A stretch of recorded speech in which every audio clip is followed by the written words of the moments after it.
Depending on who wins, and I say that thinking it's not going to be Kimmy Badenoch, because it is going to be Kimmy Badenoch. I've been saying that to you, I don't know how long. I'm just going to grab you by the screen and just shake you like a British nanny. Just go, it's going to be Kimmy Badenoch. But yeah, it is going to be Kimmy Badenoch, and one of the things that we've has to answer as leader of the Conservative Party is going to be, what do you do with reform? Because remember, with reform sitting there, that now splits the right-wing vote. And as I keep on bringing it up, when you look at when people are asked, what are you? Are you on the right? Are you a centrist? Or you are on the left? Right is somewhere like 25%. Centrist is like 35%. And on the left is another like 25%. So they are abandoning any of the centre to forever chase these reform voters. But in doing so, you are going after a very, very, very small but shrinking voter base. And with that, you cannot win elections completely. So chasing reform should really not be their primary option. I've said it many times. They lost more seats to Liberal Democrats who, if they continue, chasing reform, the Liberal Democrats are going to clean up and they will really become the main party of opposition. But of course, conservatives being conservatives, surprised that there has been no panic, at least yet, setting on Conservative home. Maybe that will come this weekend. Who knows? But this came up, and why even would you even do this? So the Conservatives should not make an electoral pact with Reform UK, but we should prepare for coalition with them.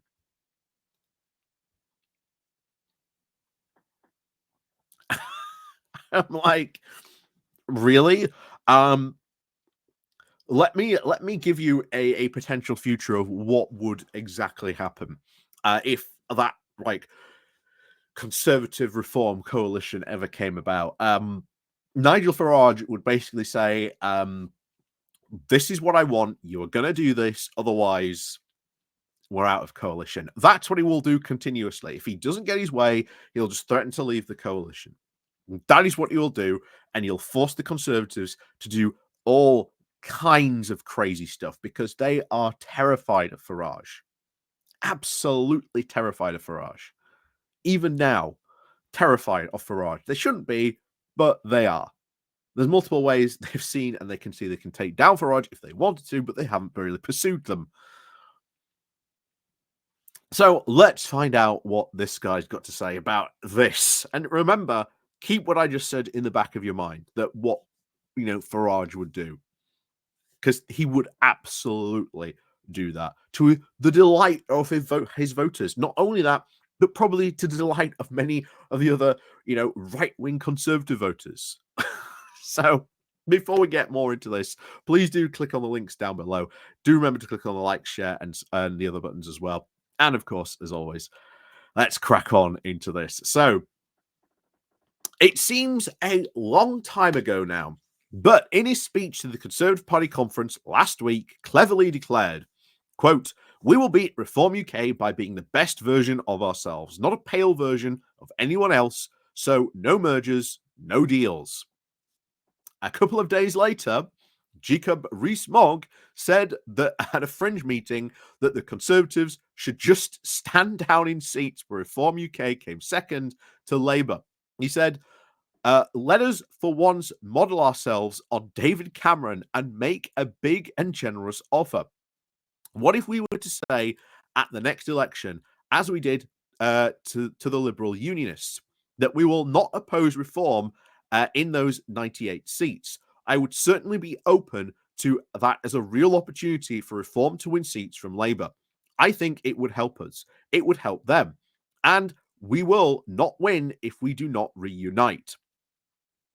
So, still very clear now, there is no mergers, no deals whatsoever.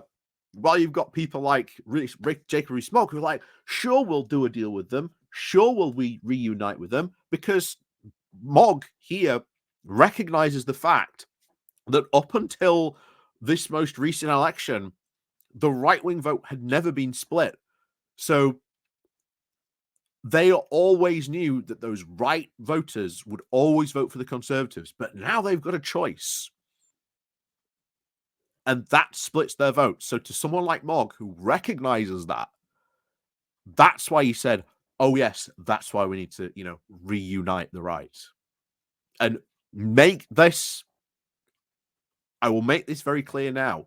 We will see over the next couple of years articles, I can guarantee you, by people like Mogg and elsewhere who will say, we've got to reunite the right. We've got to try and bring Reform UK back into like the Conservative Party to make it just one single right-wing party. I can guarantee you we will be seeing that type of stuff sooner or later. So back to this. So in the narrow sense, of course, of electoral pacts, I do think that Cleverly is right and Rees-Mogg is wrong. A shocking comment from me to make as a campaigning manager for Jacob to be the next party chairman. As Disraeli said, the Conservative Party is a national party or it is nothing.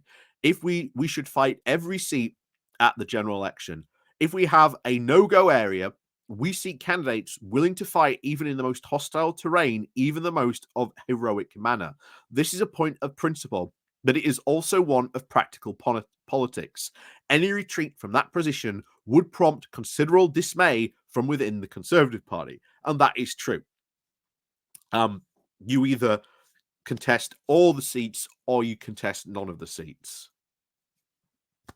But the 2011 Oldham East and Saddleworth by-election did prompt some erstwhile suggestions, apparently from Andrew Mitchell, amongst others, that the Conservatives should stand aside for our coalition partners, the Lib Dems. That idea was then dropped. But what of deals after the polls have closed? Supposing, of course, that in the local elections back in May, the Labour Party gets a drubbing in Thunnock and loses to both the Conservatives and to Reform UK. Perhaps a deal between the Conservatives and Reform UK might prove the most valuable way to form an administration. A shared agenda based on cutting council tax, beautiful new housing, and embracing civic pride, slashing bureaucracy, and woke indulgences might be agreed. So, what he's suggesting there is to test any future, electoral pacts that Reform UK and the Conservatives, first of all, have to work together at a local level. Like they have to work together at a local level before they can see any progress at a national level, is really what he's saying. Then he continues, let us also further consider if such a benign pioneering effort in Thurrock, or even Durham, or even the Isle of Wight, may lead the way for now the rest of us. Boyne comes the exit poll for the 2029 general election, and the Conservatives are now the largest party, but short of an overall majority. Reform UK is still a major party, but it is set to win over 50 seats as the results come in. Traditional rock-solid Labour seats in, again, Barnsley, again, he's not wrong, Gateshead and even Sutherland have fallen. Net Zero Secretary Ed Miliband is out in Doncaster North. Culture Secretary Lisa Nandy now holds out on against them in Wigan after recount. And a Conservative Reform UK coalition-led government is then formed, with Caroline Noakes defecting to Lib Dems. Either way, what then happens? Because this guy is forgetting that just as we saw yesterday, you have those One Nation Conservatives who are hugely worried, hugely panicked that both Badenoch and Jerrick represent a massive shift to the right of the party. Like, this guy is once again forgetting that there is, like, there are these centrist conservatives. Like, how then do they take that? You say one person defects, why not more? You know, why not more of them? Do they then not cause trouble during this coalition? You know, if because they are going to bend over for Farage, absolutely, because will have them. Farage will have them over a barrel, and he will get everything exactly what he wants, or else I'll leave the coalition. Then I'll end this government. I'll topple the government. You will get absolute chaos. If you thought the chaos we've just seen from the past couple of conservative administrations, even when they've had an overwhelming majority, was bad, imagine what the chaos would look like if they weren't in an overall majority and were relying on Reform UK to prop them up.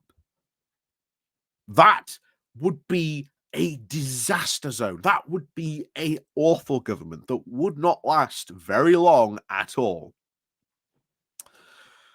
So, as already noted, deals after the electorate has spoken are very different matter of trying to, of course, set such matters up beforehand.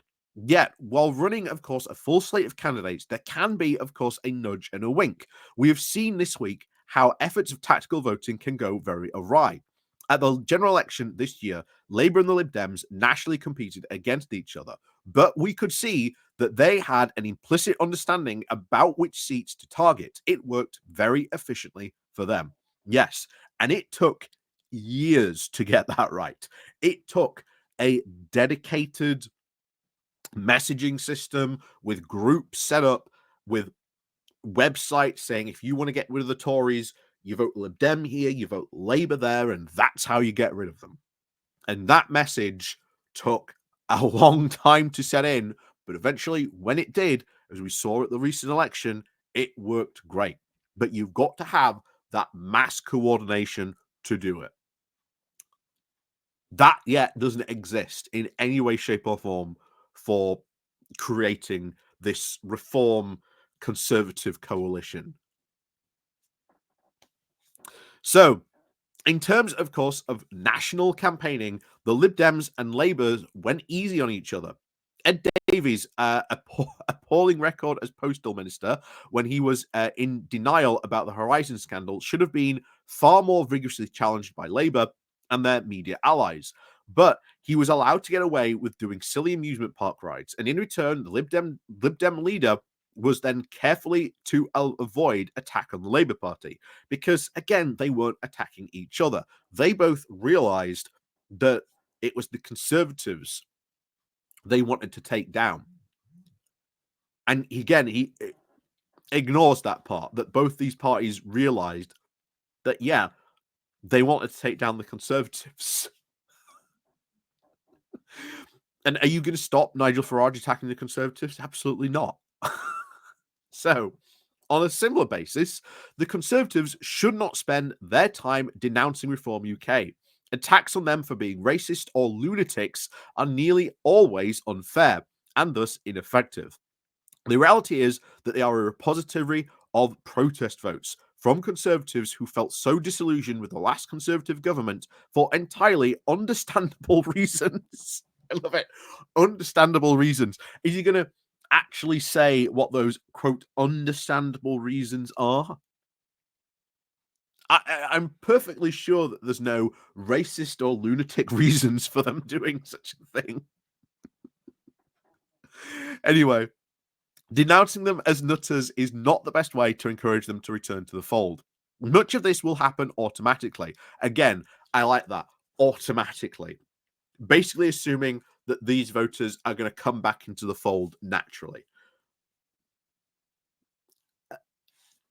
That assumes that the Lib Dems are not already have their eyes set on targeting the rest of the blue wall, and even said by Ed Davey at the recent conference by the Lib Dems, our aim isn't to win the next election, but to become the main party of opposition. Gee, I wonder who they're going after at the next general election. Hmm. So, but he also forgets what's to stop Labour and the Lib Dems going into coalition to be this coalition. You know, there's a lot of electoral math that would maybe have to go in there, but what's to stop maybe that from happening? You know, again, so much could go wrong in this. This is all very ifs and buts and oh maybes, the might be's. This might happen. This probably might happen. This totally won't happen, but maybe this might happen. That's what seems to be, his analysis of this so far. So he continues. So, of course, Labour are now in government. So will the inevitable be the main target for the Conservatives and Reform. Which constituencies each party will target will also be pretty obvious in many cases. No, it won't be, because you've got to go out and tell the electorate, as we have seen, as we have experienced quite consistently, of tactical voting, what it is, why you should vote, who you'll be voting for, etc., etc. It is not easy. It is not obvious. And without the data to back it up as to where you should be voting,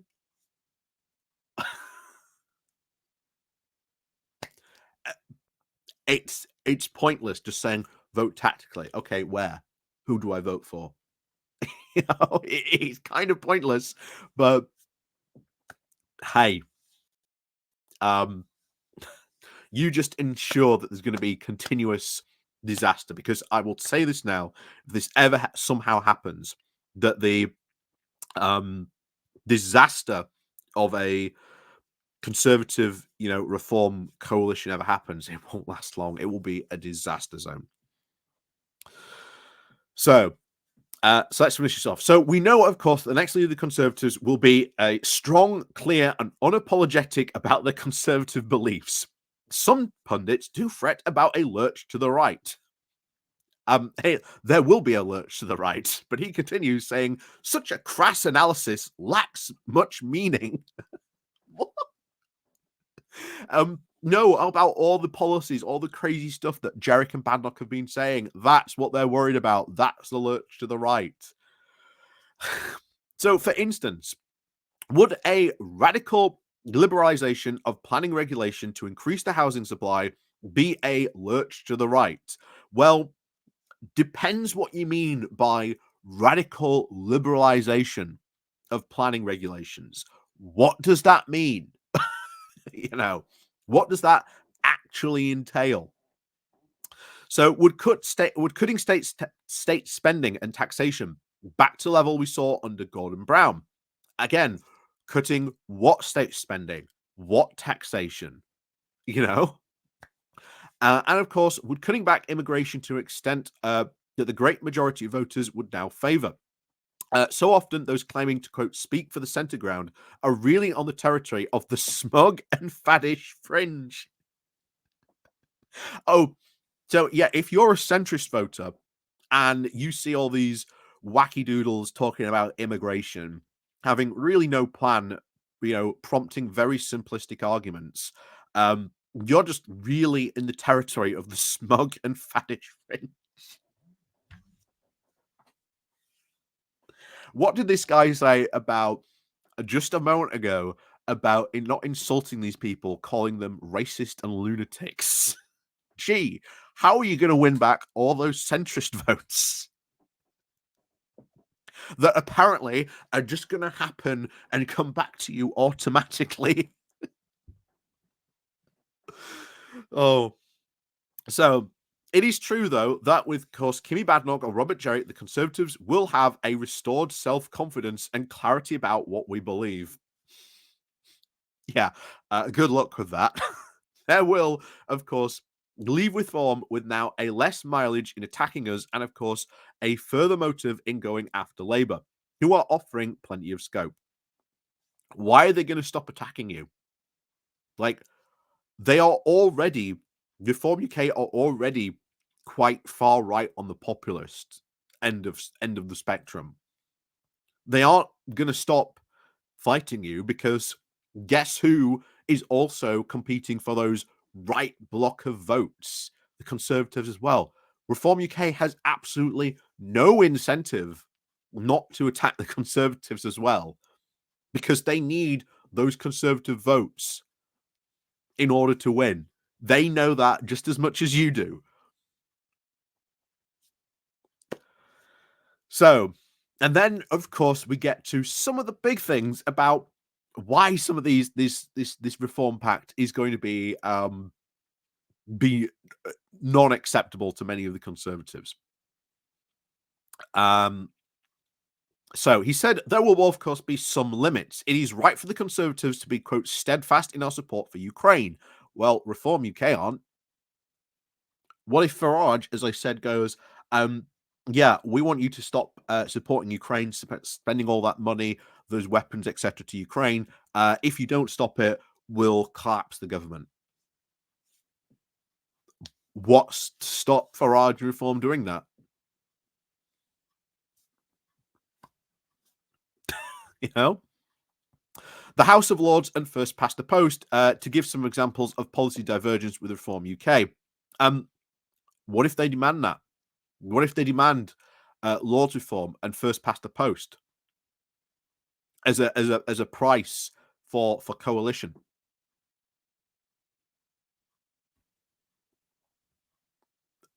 This guy has thought none of this through. He's thought none of this through, how this supposed coalition might happen.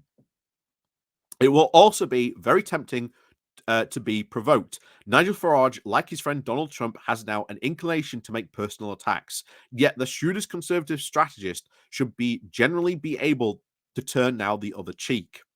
Really? A lot of Conservatives, and especially those right-wing Conservative voters, would see that as a sign of weakness. There you go. Because after all, what happened when all those Republicans were being attacked? If you remember when Donald Trump was standing and Donald Trump was attacking all the other Republican candidates, and they just, well, we're not going to get in with personal attacks with Donald Trump. Trump absolutely had his breakfast, and the Republicans lapped it up.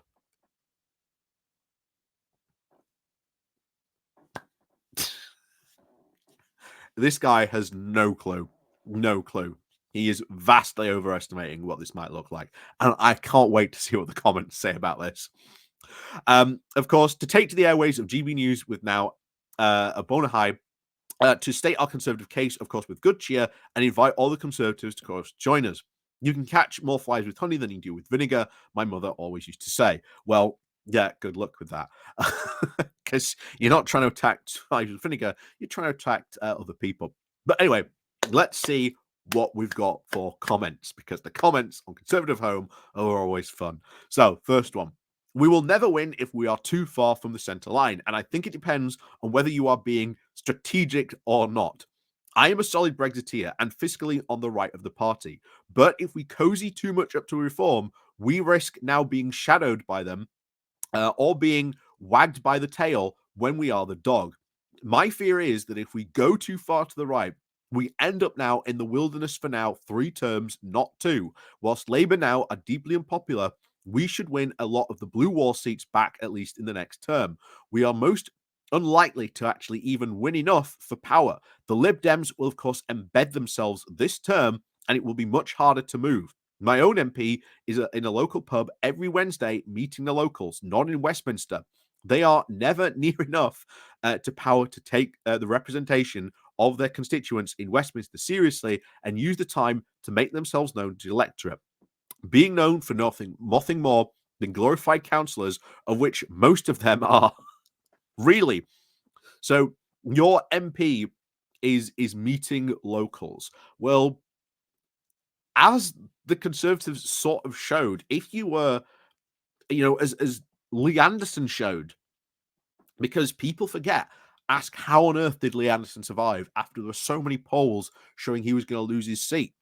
Well, after he'd gone and went to reform, he got quiet and went to work in his constituency. And it was his constituents that said, oh, well, actually, he's a good constituent MP, which what ultimately ended up saving him. Like Leanne said or not, that's how he won. So, yeah, nothing more than a glorified councillor. Guess what? That can win you, surprisingly, quite a lot of votes. So, this comment continues. So we obviously did not just lose to Reform. We lost to Lib Dems because they are providing publicity as being a halfway house between us and Labour. Not as left wing as Labour, which they are, not to mention those, quote, nice Greens who are anything but. And of course, the stay at homes who couldn't bring themselves to vote for us, but couldn't vote for us. And like I say, they're not going to come back to you under this new leadership. If they were turned off by so much like Boris Johnson, Liz Truss, Rishi Sunak, why are that 10% who stayed at home and not vote for you, why are they going to suddenly come back to you? Anyway, so many Lib Dems on here now masquerading as Tories, except, of course, for the last 14 years, the Conservatives have always been to the right of the centre to varying degrees. For me, the rot started now with Major. UK policy is now such a mess because we have three centrist, broad church, indecisive, woke parties trying to please everyone just to gain their vote. We need politicians of principles, not expediency. Time to pick a side, people. So this is the one. I think it depends, of course, on the behaviour of the Conservative Party and whether Reform UK would actually consider getting into bed with them. If the Conservatives have a clear out of people like Caroline Noakes and the awful Andrew Mitchell, Damien Green, etc., then it might be possible. Gee, all those, centrist candidates, gee, where do you think they're going to go? There would then be an awful lot of people who would need convincing, of course, in Reform to agree to a coalition. But it might be a good idea to, of course, work together than fight each other. Reform are a Conservative party, after all.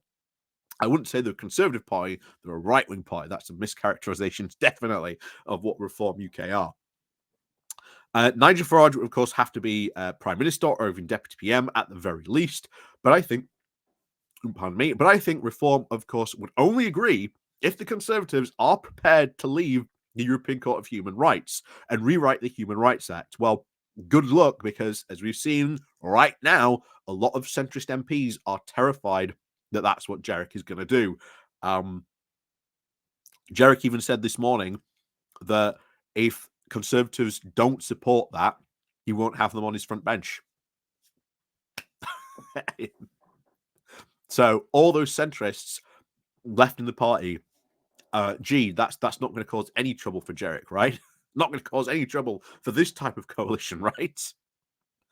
Again, Conservatives forget that there is these block of conservative centrist MPs that are quite powerful within the party, and they just forget them that they are there. To rewrite the Human Rights Act, and of course, really stop, of course, the boats and put a cap on low immigration. The House of Lords need to abolish completely and overhaul, getting in control of our borders and implement Brexit as it should have been done under the last government, unless the government would be non-negotiable. Again, Brexit being done properly. However, of course, if Conservatives do not have a major reset, it is possible that Reform could beat them. And of course, Labour anyway. 5 years yet to go. Again, I don't think Reform's going to win that many seats at the next election. But we'll see. We'll see what happens over the next 5 years. Like I say, the next election is really too early to call. But there you go. Too clever by half. The party should now concentrate on identifying policies, leaders, and candidates that appeal to a broad spectrum across the right and centre of the right. Speculative deals with Reform will now only reinforce the impression that we are not better than them. A right-wing clique now appealing to a fraction of the electorate will, of course, reunifying the right be a direction of appeal to the natural Conservative majority in the electorate, but not trying to do a deal with Farage and, of course, his thimbleful of MPs.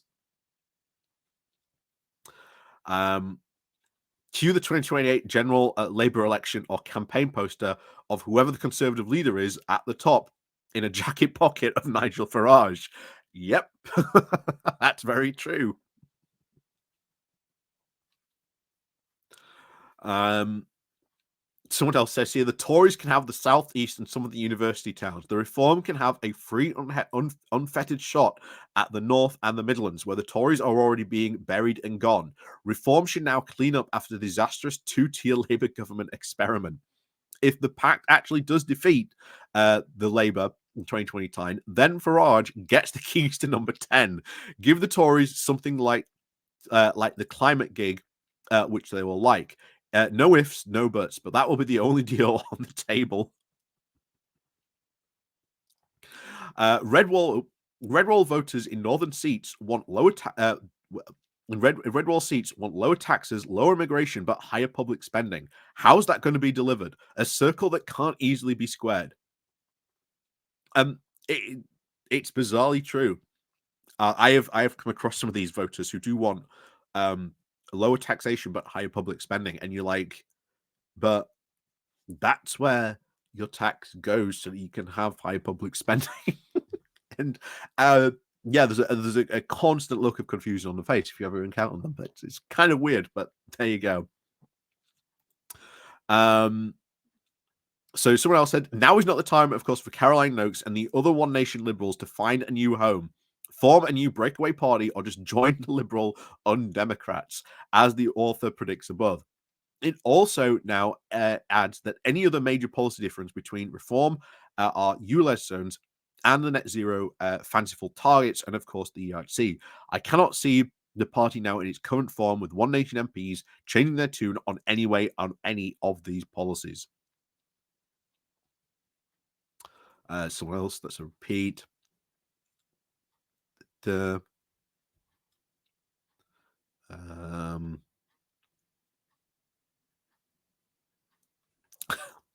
yeah, this is what I was saying. They quote the line: "It is true enough that with Kimmy Badenoch or Robert Jarrett, the Conservatives will then have a sword stealth of confidence about what they believe." To which the commenter said, "Would the author actually care to expand on this?" To a large part of the electorate, neither of these candidates are fit to become party leader, let alone prime minister. Someone else said, reform would, of course, likely demand some kind of action on proportional representation, as did the Lib Dems in 2010. Farage has been pursuing this for a very long time, yet after all these years in Europe, he really should know better. With PR, manifestos are then torn up in any form of coalition. Sticky little parties can then hold the balance of power, and the voters are then stuffed because the only politicians get what they want. And soon the politicians realize that they are getting what they didn't want, and then they start fighting like ferrets in a sack. The result now is a directionless muddle of compromise and even eventually a European style stagnation. Not really. Coalition is the norm in a lot of European countries, and they work quite well. They get on with it. They do their jobs. They do their stuff. We should not be scared of this, because this is the exact scale language we have seen for years when we've seen things like PR happen. Anyway, he continues. Much as I admire Farage, our greatest living Englishman, PR is now a two-bob bit idea that would erode the electoral base of our country. And if such a thing were possible, imbue the voters now with a greater contempt for politicians. Really? Yeah. Why is there such a want amongst all parties for reforming the electoral system? I can't imagine why. So if there is to be any Call of Duty reform, let's make it clear from the start that PR is now a radioactive subject and it is not to be mentioned even in polite society. Someone else responds to that comment saying, I don't think our greatest living Englishman would insist on PR if a coalition were formed. His priority would be immigration and implementing what the vast majority voted for in 2016. Someone else said, I agree, PR is not the answer for reform, or any other party other than minority parties now seeking XF's influence for a few votes. I suspect Farage is thinking that the best way to establish Reform UK now, where people would, of course, vote for them, but don't want them because they won't win. However, When they established, I expect Farage to say, I got it wrong, let's change back to first past the post when that is more advantageous. Remember, Labour, SNP, Greens, etc., all calling for PR to get the Tories out. They seem to have gone very quiet. Also, look across Europe. It's creating some real messes right now, particularly in Germany and in Holland, and he's getting there, of course, in Spain and Portugal. It's not. It's not the voting system that is causing those messes in Germany, Holland, etc. It's got nothing to do with the voting system. It's more to do with the actual politics going on in those countries than anything else. Someone else responds. A few things here. One, potential brand damage to both of the parties. Two, serious damage to the brand of Reform UK by being a junior partner. Three, the collapse of the Tories if they are the junior partner. And four, how keen are actually both parties and the public to remove a left wing government?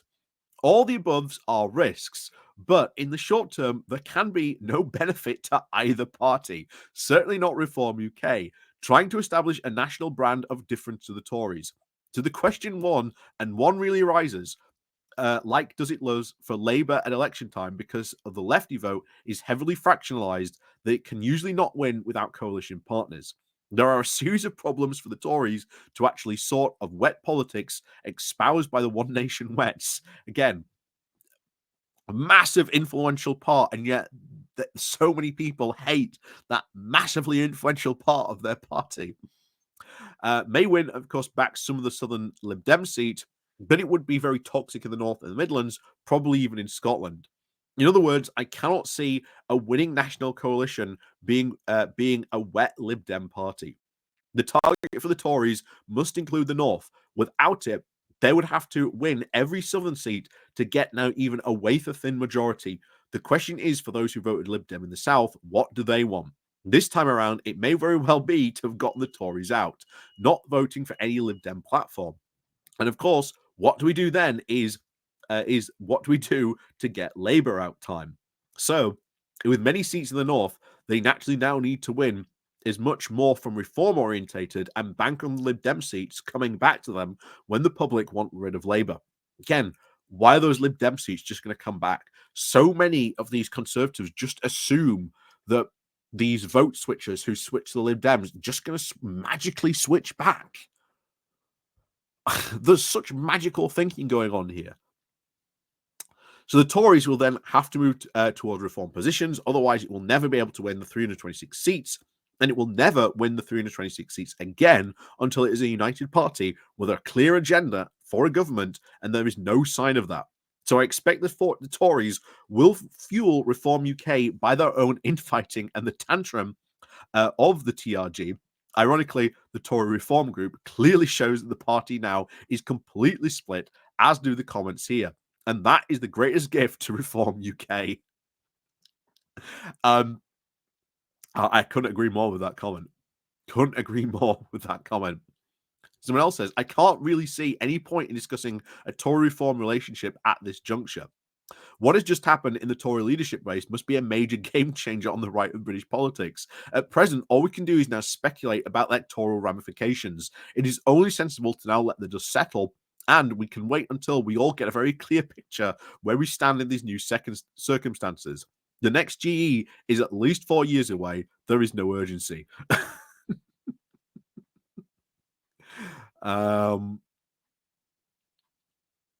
Someone else here says reform will not win many seats, but to be sure can prevent Tories winning seats. Right-wing voters are not that many. Brexit has been a massive disaster.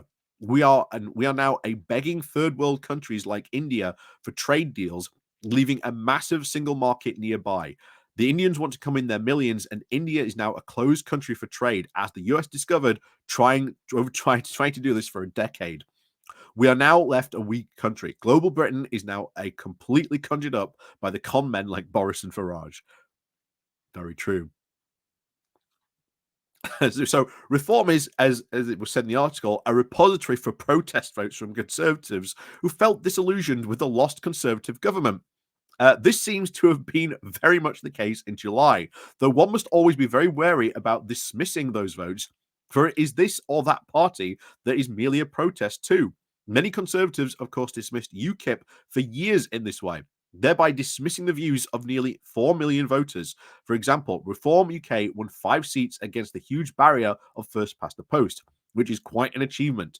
But mostly in many of these ways, we're not a substantial political party and certainly not conservative enough, given the example of its weak-kneed policy of trying on reining in the NHS. Those claiming to speak for the centre ground are really on the territory of the smug face fringe. It's, say very true, though I would go further.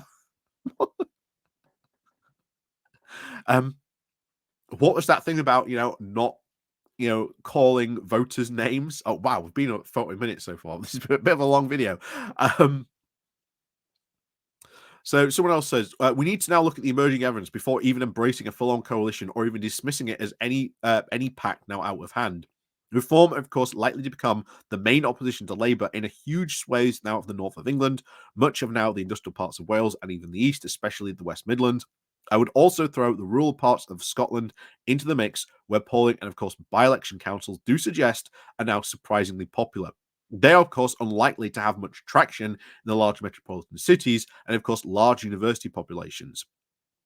Or, of course, the Lib Demi South and the southwest of England. Against the landscape, we are no longer in an era of two-party politics. We are now in no overall controlled territory after the next election. The Lib Dem MPs will naturally prop up Labour, who are no longer living in 2010. That requires at least the very least effective tactical voting to ensure that many genuine Conservative MPs are then elected in those areas and that they are now stronger than Reform. But at the same time, there must be a recognition that regardless of who is elected for the next Conservative brand is at least not too broken to win back votes in areas in which Reform are now surging, or even to take votes from Labour that they will be then capable of. So yes, there needs to be some accommodation, but they must be very targeted and sophisticated. And targeted and sophisticated does not sum up any capabilities of the current Conservative Party, given what we are seeing some of this. Yeah, all of these stuff here. Yeah. Someone else says this is a very seriously confused piece. Reform have 5 seats. Their vote is very broad and it is not particularly deep. There is very little evidence that they are now going to mop up these huge numbers of Labour seats. The idea of 50, I think, is complete pie in the sky, in part because of their success, to some extent now reflected of our poor performance. As we improve, they are now going to lose some of their voters. I think it is completely overdone about the idea of Jerrick is now morphing into Reform and then we will take their votes. If that is anything like the case, where are these votes going to come from? There's only one thing that is important. The Boris offer was essentially right on culture and the left on the economy. The Reform one is on the right of culture, on the right of the economy. Someone like Rupert Lowe, who is adding now to entertainment of the political life because he is now completely unimaginable, in a very much right on the economy, as is Tice. Viraj, of course, has the skill to then fudge it, but others then don't like it, and it will be very easy for Labour to highlight it. And there is absolutely no evidence that this stance is popular in Labour seats. Um, yeah. So, yeah, this has been a bit of a long video, but again, it just goes to show you, once again, the delusion that is going on in the Conservative Party, that they are still obsessed with Reform UK. So, again, it's been a long video, but thank you very much for watching if you've stayed this long with us. But please do click on the like, share, etc. Let me know what you think down below, because they certainly seemed very, very delusional, that's for sure. But as always, thank you very, very much for watching, and of course, we'll see you all next time.